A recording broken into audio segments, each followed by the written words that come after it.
Welcome. Happy Thursday. Thank you for tuning in to the Rewind with Ellen show. I'm your host, Ellen Wanjiro. And I'm our co-host, Ro Carter. How are you? I'm good. We are both pretty and handsome and pink. Hello. I wanted to say both of us are pretty and pink, but I was like, no, that's not right. 2021. Whatever you need to say.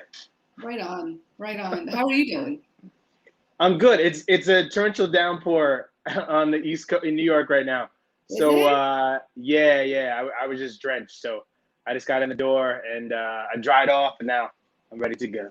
Here you are. How are you? I'm good.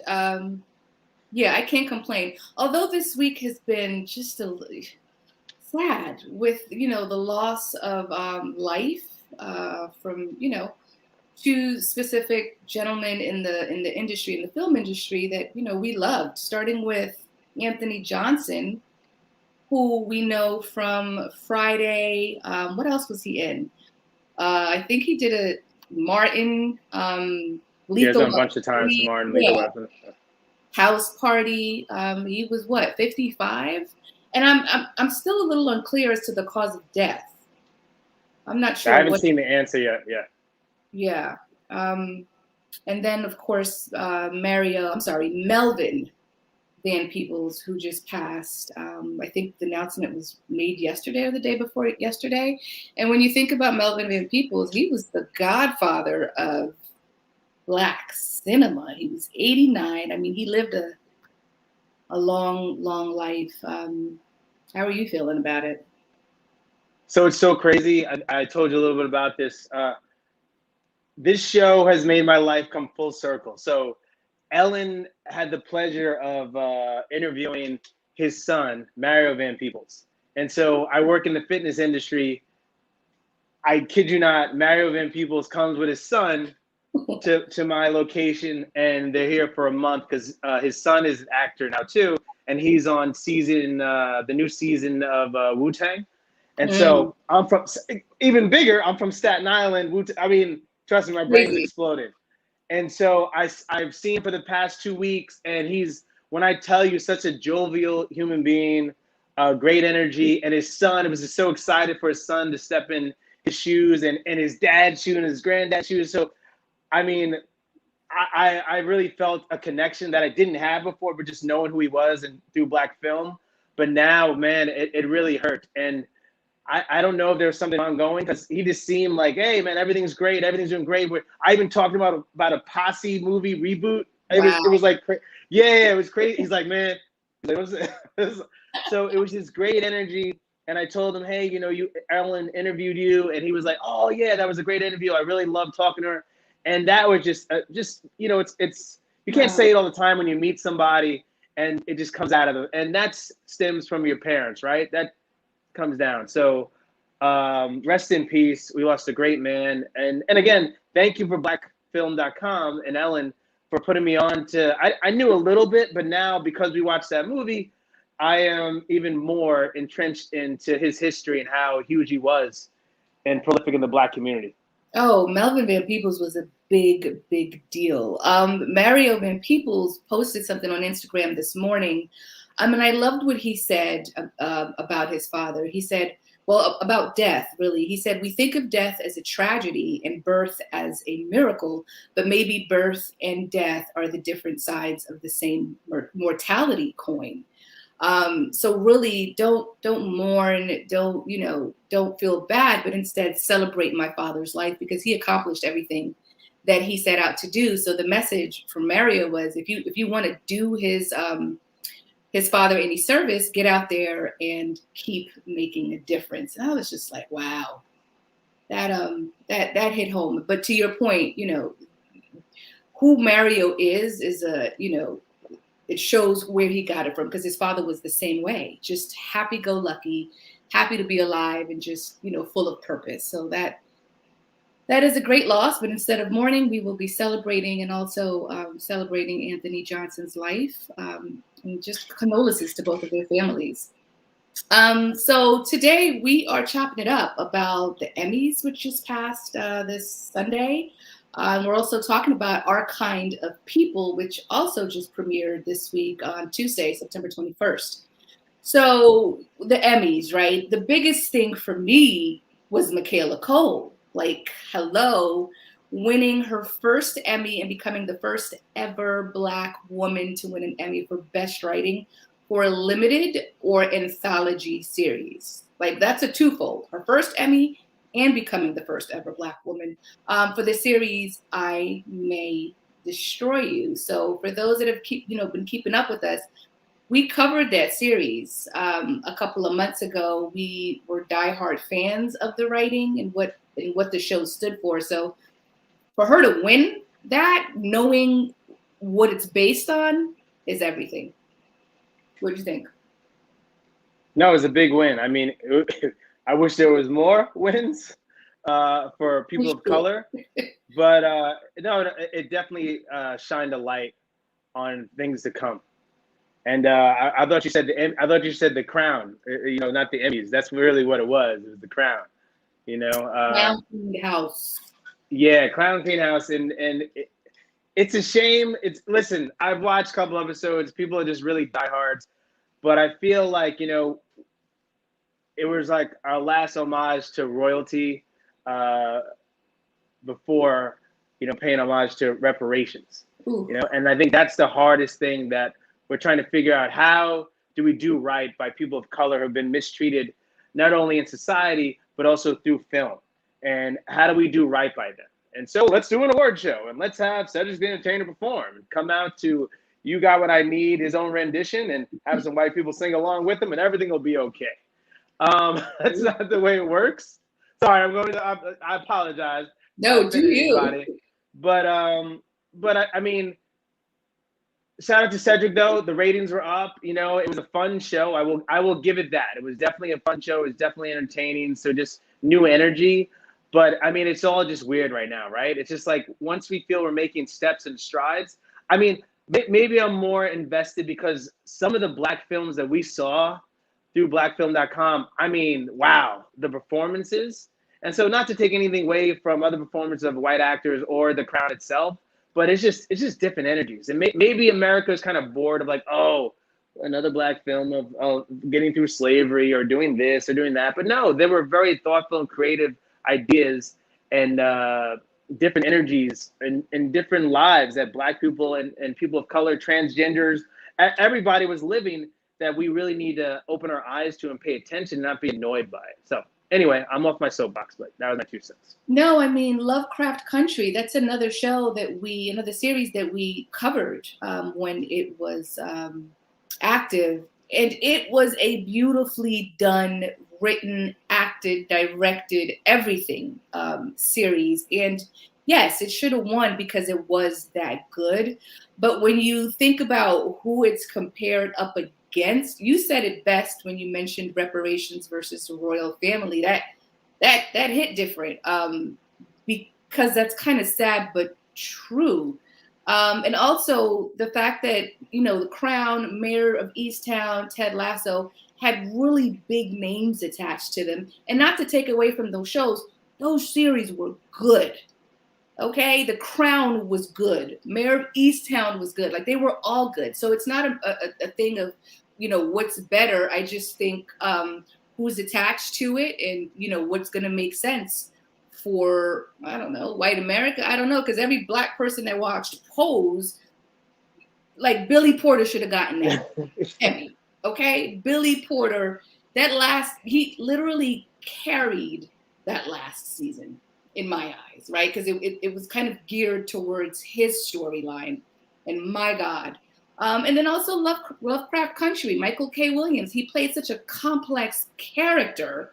Like, when you think about that, he should have gotten it, but instead, a newcomer from The Crown. Granted, Joshua, I can't think of his last name. He was good in The Crown, but my vote would have went to Michael K. Williams. But it is what it is. So yeah, it was a big upset. Folks were, not feeling the Emmys. Lots of people are like, F the Emmys now, which is kind of like, yikes. But it is what it is. But going back to Michaela Cole really quick, I love that she dedicated her speech to fellow writers, right? She said, write the tale that scares you, that makes you feel uncertain, that isn't comfortable. I dare you. And then she ended her speech by dedicating the story of I May Destroy You to every single survivor of sexual assault. So for those that don't know, she is a survivor of sexual assault. It's something that happened during her other show, Chewing Gum, which is phenomenal. And she wrote about it in I May Destroy You and then won an Emmy for it. So when you just think about the culmination of all of those things, it's heavy. It's heavy, and it's beautiful that she was recognized, and her speech was beautiful. What else did you? Oh, sorry, I don't know if it's in there, but one last thing I want to mention. My favorite, Debbie Allen got the Governor's Award for TV. Oh my God. When I tell you, again, in the fitness industry, I get to meet some amazing people. And I'll never forget the day I met Debbie Allen. Yes. What? She came into the gym. Listen, I've seen Denzel come to the gym. I've seen Will Smith come in the gym. I've seen some big, I've seen some big, heavy. Stop it, Ellen. You've interviewed. Stop it. Anyway. So not Denzel. Debbie Allen, oh yeah, that's a different conversation. That's a different show. But anyway, Debbie Allen comes in. When I tell you, and it was my Equinox days. I used to work for Equinox. So my Equinox days on 19th Street. Debbie Allen comes in, and so at 5 o'clock you would go up to the front desk because all the models would come in from the job at 5 o'clock. So you run up to the front desk. Hey, I can help you out. How are you? Hey, girl, how you doing? And then I'll never forget. I was like, and I only 2 times in my life have I done that. Bill Cosby, before old school Bill Cosby, I saw him when I was a kid. I lost my mind, and then I saw Debbie Allen. Intertwined a little bit, their careers. But Debbie Allen fame was huge. Like that show, and just I didn't even know how to dance, but I didn't want to be a dancer either because she was cracking the whip. But it's something about that role. I saw her as my mom, even though my mom wasn't close to that strict, but the loving and caring and nurturing person she was. And then you also saw Felicia Rashad in her face because they're sisters. And so all of that in one, just like, oh my God, I love you. And she was like, honey, thank you. And I was like, oh my God, it just made my day. And it was, it wasn't about, it was just something about bringing the little kid in me just came out. And I don't know a lot of people that can do that to you. So it was very wholesome. So to see her stand up there and give an award and looking amazing and beautiful and just saying the things that we need to hear. We need to keep telling our stories and writing our own narratives. Otherwise, they're going to keep on writing it for us. And so it's really huge for young people to see this. And I thought, what a show to do that. And I'm glad they played tribute to her. That tribute was beautiful. Like I learned things I didn't even know during that tribute. And it was just kind of like, wow, it reminds you like she's an icon, right? And so for those of us that aren't familiar with what a Governor's Award is, it's given to an individual or a company, organization, or project for outstanding achievement in the arts and sciences or management of television. Last year, it went to Tyler Perry, rightfully so. So I couldn't, I can't think of anyone a more worthy recipient than Debbie Allen for this year's Governor's Award. And her speech was bomb. So we shared our unpopular opinions on the snubs. It is what it is. I actually got into a heated debate with a very good friend of mine because he's anti-Crown and I'm for Crown. And so that was an interesting kind of back and forth dynamic. And then coming to the realization of, okay, I understand why the Crown won over other nominees. It is what it is. When the shit is good, it's good. And it's not, it might not have anything to do with black or white. It's just good content. Not to say that the other content is bad, but whatever. Moving on to all right, to the piece de resistance, Our Kind of People, highly anticipated drama that premiered this week on Fox, written and executive produced by Karin Gist and executive produced by Lee Daniels. He's all over the place right now in the best way. It has a stellar cast, in my opinion. We're talking Yaya DaCosta, Morris Chestnut, who does not age. Joe Morton, Debbie Allen. No, not Debbie Allen. Is it Debbie Allen? Debbie Morgan. I'm sorry. Yeah. I'm like, Debbie Allen's not in this. Lance Gross, Nadine Ellis. Like it's a lot. It's a heavy cast. So Our Kind of People is inspired by the book Our Kind of People Inside America's Black Upper Class. I forgot that I had this book. I pulled it out the other day and I'm reading through it and I'm like, okay, so I doubt that the show will go as in depth as the book goes in terms of color and just discrimination within the Black community, but who knows? It might. The show follows Yaya DaCosta, who's a strong-willed single mom, as she sets out to reclaim her family's name and make an impact on her hair care business. So before I continue rambling, let's talk about initial thoughts based on the hype. You go. I felt like it was the Empire on Martha's Vineyard. Empire on Martha's Vineyard. Okay. Sorry, but no. And all jokes aside, it's like the Black Dynasty, but if we had technology, you know, okay. you might find out who shot JR a lot quicker. You know, there was that one scene where they're on the boat and the kid, you know, playing with the phones, and then this happens and this happens. So I think you're going to see a lot of that normally you wouldn't see in those shows that are very layered. But now technology, because we have these smartphones and we have all this stuff, internet and phones and all cell phones, all that stuff, you're going to see a lot more of that than you would normally in those shows like that. So I think that adds to the drama of more what you can go, places you can go with it. You can find things easier and maybe it'll complicate a little bit more.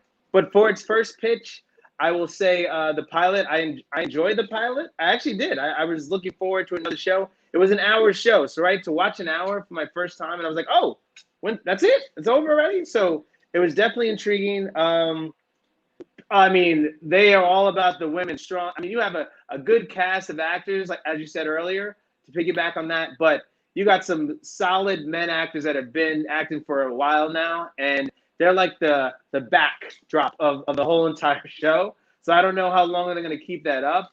Very powerful, very pro-Black woman. And you said this earlier when we spoke about using hair as the main force of the show and driving that. So it's going to be really interesting to see where it goes. But I love it right now. I don't like the tearing down of each other in certain parts and aspects, but you kind of understand the characters a little bit more when they do that. They develop a little bit more. Yeah, I mean, for there to be drama, somebody has to get toward that one way or the other. But to your point, I do, and this is specific to Nadine Ellis's character, Leah Franklin, in that scene after the fashion show when she literally tears down Angela. And I mean, my heart dropped, it sank. But I was happy to see that she had remorse for that, right? I don't know how I would have felt about the show if it's something that would have just fueled her in a negative way. But instead, she was able to take a step back and just kind of assess what she did, and she didn't feel good about it. So I like that character now as opposed to before, because then that means she's layered, and you know, she's a good person, right? I can't imagine that they would want to make her the antagonist, although she kind of is, but an antagonist with a heart. So that's interesting because that's something we could all relate to. We're not always nice, right? We're not always kind. I could see you flicking off on somebody quick, fast, and in a hurry, bro. Come on now. Wow. All right. I'm wearing pink. I mean, when you're not wearing pink.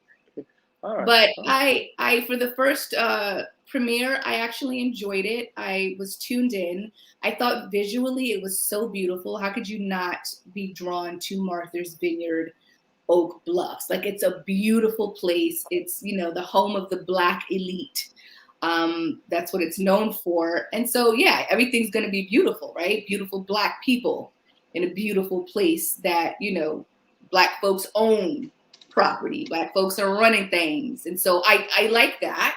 And so I can't wait to see how Angela Vaughn, who's, you know, not Black elite, right? How she sort of infiltrates infiltrates Oak Bluffs, and will it be good for her or not? They packed a lot in this one episode. Like every storyline that we needed to know to get plugged in was unfolded in this first episode. So let's move on to the cast and the characters, right?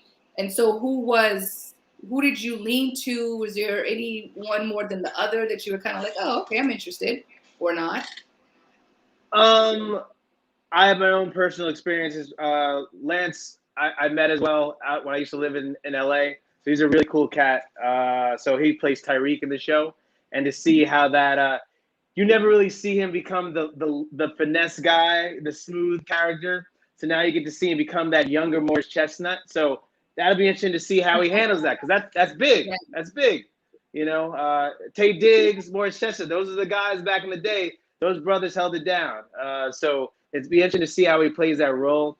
Morris Chestnut, when he's that strong black man, like as a father, I saw that father dynamic with his son and trying to force him into things that he was born into.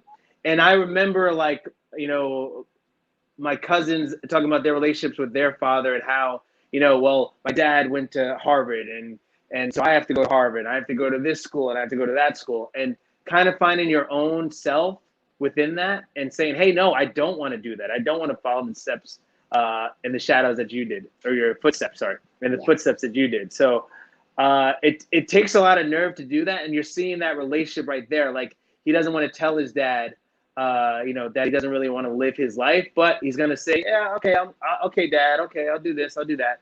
So that'll be interesting to see how that develops. And the storyline, like I said, is just a lot of strong women, strong black women in the show. So I'd love to see that and seeing, hey, you know what, Nadine Ellis, her character, Leah Frank, talking to her dad, Joe Morton, plays Teddy Franklin, telling dad, no, I want to take over. I don't like the way you've been running this family business. You know, there's always a dirty side to that. And she's like, no, I want to actually make a change. I want to help. And it's funny how men are always worried about, like, their lineage of, them just commanding stuff and owning stuff. And women have this. Brings me back to America. We need to definitely vote a woman in the office. We need a hug so bad right now. The world just needs a big hug. So that reminded me of, like, hey, you know what? I can still be a boss and still be a nurturing person and do the right things. And so I love that aspect of her, even though she was coming off like, woo, I was like, all right, girl, watch it. So we'll see what happens with those characters. Those are, like, my favorites so far. And listen, Debbie Morgan, I've been watching her, listen, since I was out of school. She plays Patricia Williams in the show, her aunt. Listen, she's been in soap operas since I was a kid. I remember coming home and watching soap operas and seeing her on that. So that just brought a smile to my face. She still looks the same. I mean, she's like 95 years old. I'm convinced that she's drinking some young child's blood to stay youthful, because I don't get it. She looks amazing. That wind was blowing in the car in the first scene. I was like, oh, her whole face is about to go. It didn't move, though. No, she looks amazing. Shout out to her. Black don't crack. Woo! She gets better. Yeah, I'm obviously a fan of Angela Vaughn, played by Yaya DaCosta. She is the absolute shit in this. It's almost like this role was made for her. And so she is delivering everything she's supposed to as this woman who has not a vendetta, but, she has revenge on her brain, right? She's trying to figure out, first of all, she's trying to make a name for herself and be there for her daughter with this black hair care business, which, by the way, is such a dope storyline. I don't know that I've seen such a storyline that's heavily into black hair. I mean, that fashion show was just solely based on different types of black hairstyles. I thought that was so dope. So I love her, and I love her and Lance Gross together. And so I'm interested to see what that's gonna look like. Like, is he a good guy? Like, he's coming across like he's a good guy. Like, kind of salted the earth. He didn't grow up in money, but he kind of, made his way up. His father, put him through school. He went to an Ivy League, and he owns a construction company now. Yeah, go ahead. Are you taking the shoes? Am I taking the shoes? Lance Gross character Yeah. delivers her a pair of shoes. She shows up to the event without the shoes. Are you taking the shoes? Are you wearing the shoes? Are you giving them back the shoes? What do you do? I would have worn the shoes. All right. I would have worn the shoes because he's hot. Like let's get this going. let's get this going. I'm gonna wear the shoes, and I'm gonna walk into wherever this is going. I'm sorry, ladies and gentlemen. That's my bad. I walked right into that. Lance is hot. They are both hot together. So, and the fact that she kissed him like so quickly, I was what was up with that? I was like, hey, all right. Okay. You need to say something. You just got there. Y'all just met the day before. Like, how are you tonguing him down already? That's what.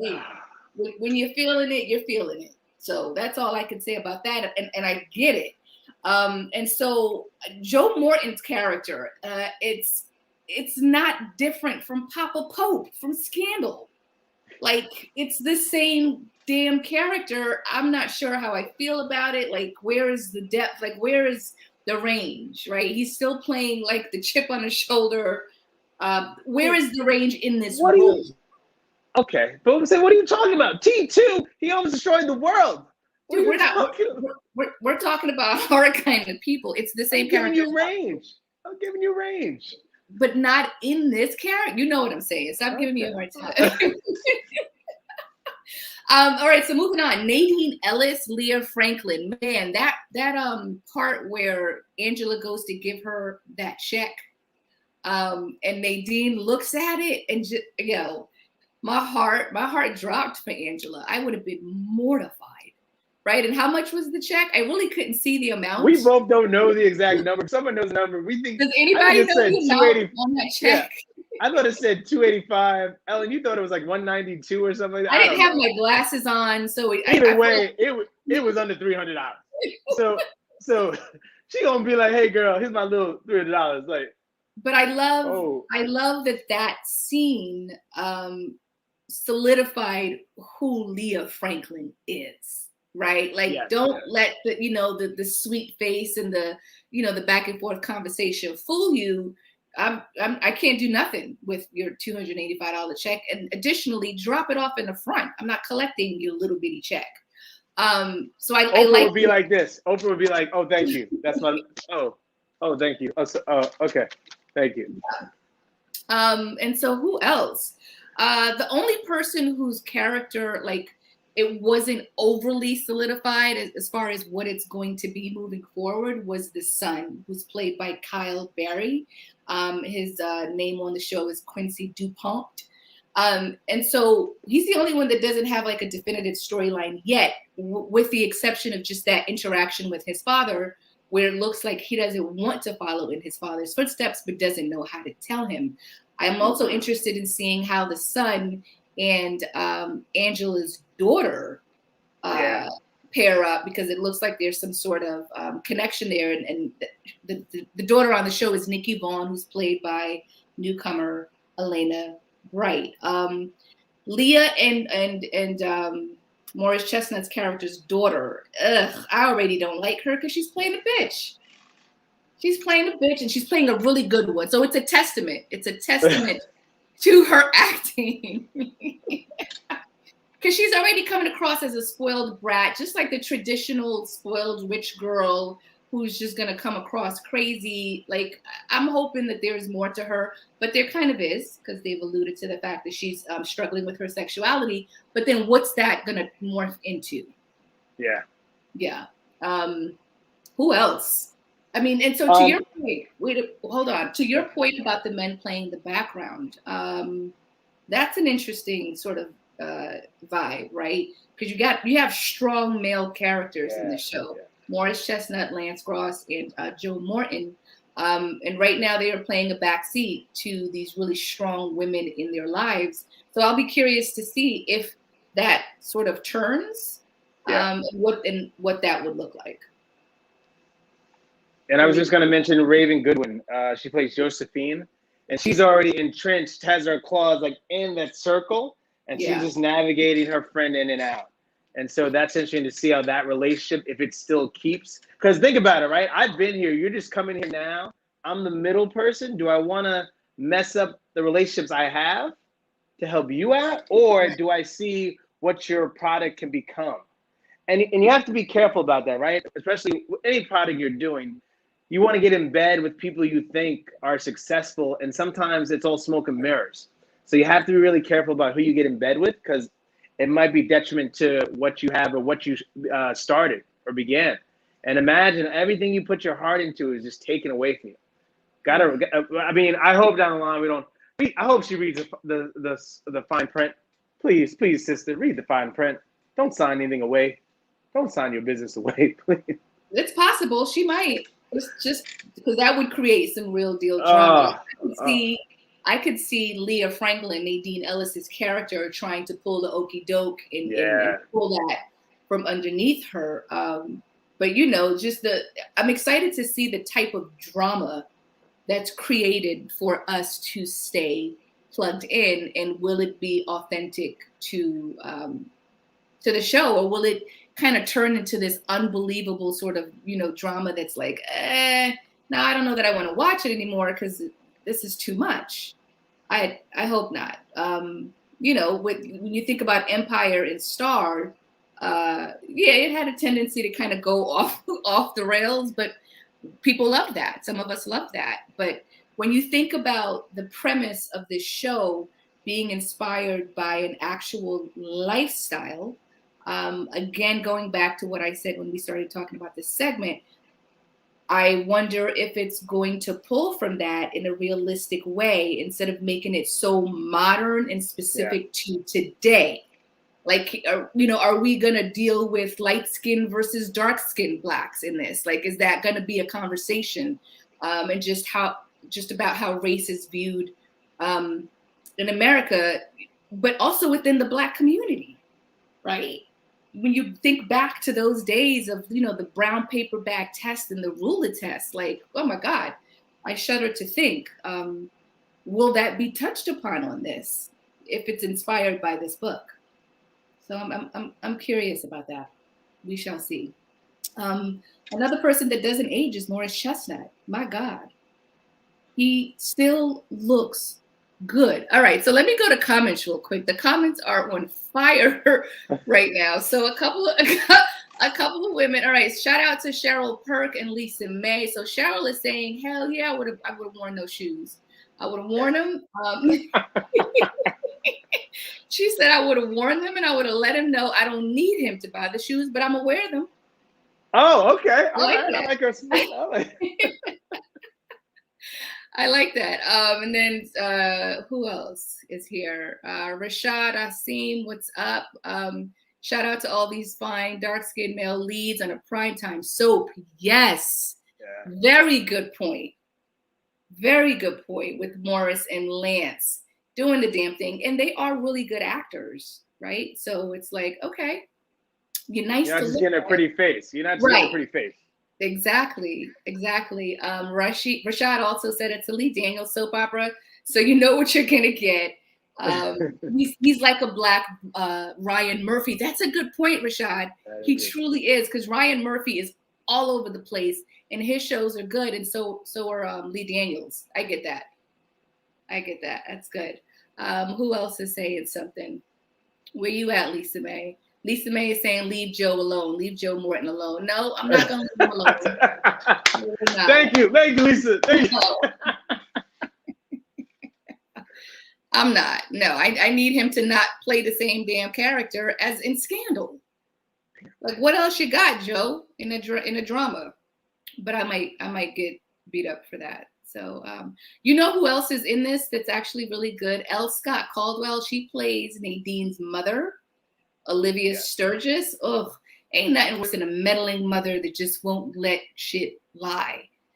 She's the reason that Leah tore down Angela during that fashion show, right? And so it kind of makes sense based on how the show ended with Angela discovering who the father is. I'm thinking Leah's mother always knew And so that's why she's coming for Angela, which leads me to, do you have any predictions moving forward for the show? Everybody dies. No. Come on. Seriously? No? All right. They went so heavy. Where do you go from there, right? What story? I think they're gonna have to pick a storyline the next episode, Yeah. and then kind of go with that for the majority of the show, and then you go back to the other stuff because there's a lot of things going on. So again, I was intrigued. I really enjoyed the first episode, especially for a pilot. So yeah, I'm excited. I'll see it again. Yeah. Same here. I'm looking forward to seeing where it goes. I will be tuned in. Me and my crew are plugged in. We have a group chat going on where we're talking about it every week. So, we shall see. So we'll be talking about it every week in addition to other stuff, hopefully. So we'll see how it progresses. All right. So winding down, what else have you been watching this week, just for shits and giggles? So this was tough for me. The Wonder Years reboot, Woo-hoo. the black version of Wonder Years, has officially come out, and so Don Cheadle is the narrator of the show, where before it was Kevin and the guy that you never knew. Yeah. So that nostalgia was there for me as a child. I was like, oh my God, I want to find out eventually who's Kevin when he gets older. So that was the only thing I didn't like because I already know who Don Cheadle is as an actor and but they are on so many different things in terms of him learning to play baseball, like falling in love as a kid, all these things in one episode. Then the death of Martin Luther King. Oh man, and then a change is gonna come at the end. Which anytime I hear that, I lose my mind. So it was just a beautiful pilot, and I can honestly say, if you enjoyed the Wonder Years as a kid, you will enjoy it. You'll definitely enjoy it. I honestly can say that you will definitely enjoy this version, especially Black. This is our version. This is great. It's our story, and it's just like saying, let's cross the train tracks to the other side and see what was going on at the same time that Kevin Arnold was doing his thing. Now we're seeing what we're doing. So it was beautifully done. Yeah, I enjoyed it. She said it starts on 9/29. No, Lisa May, the Wonder Years premiered yesterday on ABC. And it was good. It was a 30-minute show, a coming of age, and it stars, like you said, Don Cheadle, Dule Hill, who is awesome in it. Sekon Sengblo, who played one of Aretha Franklin's sisters in the biopic Respect. Amari O'Neal, Charity Jordan, Laura Karaoke, and EJ, I think Ellis was his name, if I'm not mistaken. EJ Williams, I'm sorry, who plays young Dean. Yeah, it took me back to my younger years, especially coming here from another country, and that was one of the shows that I connected with, right? And I wasn't even stuck on, okay, it's all white. It was just a really good show from a kid's perspective that I connected to. Now, on the more ratchet side, I've been binging on All the Queen's Men on BET Plus. Yo, when I tell you, so male exotic dancers plus a really dramatic story about a female kind of madam. Like she owns the strip club. It's played by Eva Marsal. And she's this gangster club owner who is like, she is awesome in this, but the storylines are crazy, right? You have these male exotic dancers, who all have complex, right? That's very important to differentiate, who have very complex storylines and some good acting in it. And it's created by Christian Keys for Tyler Perry Studios. Now, in my mind, the only reason it's as unique as it is, and I hate to say this because I love Tyler Perry didn't write it. It's other people are writing it, right? So it's not, what people tend to say Tyler Perry shows are. So it's interesting. Not to say that Tyler isn't interesting, but you'll know what I mean once you watch it, if you are up on BET Plus.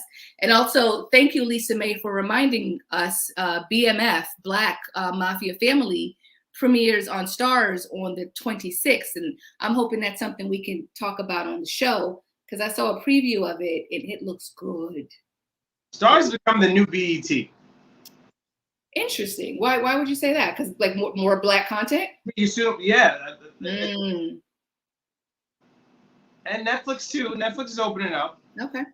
Stars definitely. And since 50 Cent opened up with his shows, it's definitely like, okay, where do we put Black content now? So a lot of Black content's going there. Gotcha. Yeah, that's all I've been watching. Just teetering between Ratchet and not Ratchet. You just need a healthy dose of both. That balance, yes. You just need a good balance. We learn with Ellen. It's all about balance. So yeah, definitely check out Our Kind of People every Tuesday on Fox at 9 p.m. It's definitely worth supporting. Just a beautiful Black cast. Can't go wrong. Can't go wrong with that. Any last words for you before we sign off? Or anybody in our comments? No? Health is wealth. So go out there. If you guys haven't already, get your blood pressure checked. Get your body checked, everything. I want to see it. We all want to see you here. Your people want to see you, your family, your loved ones. So just be mindful of that. Nice. Just really quick, Rashad just reminded us, Queens drops next month on ABC. That's the show with Eve and Brandy. I forget who else is in it, but it's another female-centric driven series that's grounded in music and just like this group making a comeback. So the cast looks interesting. I'll give it a one episode. Yeah, I would imagine we will know how we feel about it in that first episode. I don't know. I believe that Brandy will certainly do what she does best and make this what it's supposed to be. And Naturi Naughton. Thank you, Rashad. I appreciate you, whoever you are. Right. So it's a solid cast. It's a solid cast. I'm not saying it's not a solid cast. I know. I just. But why do you say that? Why do you say that? Because sometimes it's the chemistry. I really can't see Eve and Brandy hanging out. I really can't. Why not? I don't know. I just. But then again, after watching the versus battle with Monica and Brandy, I didn't know how hood Monica was. Oh, she's hood. Oh man! So maybe I'm missing the old school Brandy side. That hey girl. Brandy's hood. Are you kidding me? We love that. Well, I was raised on the gentler side of Brandy. Actually, Cheryl Perk agrees with you. She says, neither can I. Thank you. Hello, Team Row. Right. Listen, thank you all for tuning in, for your awesome comments. The comment section was lit tonight. We appreciate you guys. And we will see you next week, same time, same place. And have a good rest of your night. And thank you for watching, as always. Have a good week. Bye, bro. Yeah, have a good weekend. You too. Bye. Bye.